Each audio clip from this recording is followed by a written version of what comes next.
ఏదైతే నిన్న జరిగినటువంటి సంఘటన తీన్మార్ మల్లన్న ఒక జర్నలిస్టు ఒక మీడియాలో ఏదైతే ప్రభుత్వాలు చేస్తున్నటువంటి పనులు మంచి పనులు కూడా చెప్తా ఉన్నాడు.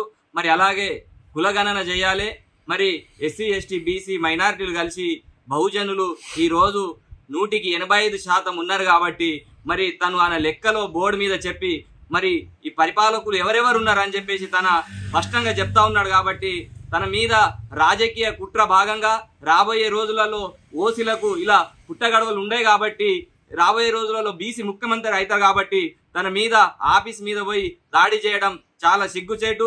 ఇప్పటికైనా మానుకోండి, ఏదైనా ఉంటే చట్టపరంగా మీరు కూడా మాట్లాడండి, కానీ ఇట్లా మ్యాన్ హోల్డింగ్ చేయడం కరెక్ట్ కాదని చెప్పేసి బోధన్ నియోజకవర్గం నుంచి ఖండిస్తా ఉన్నాం.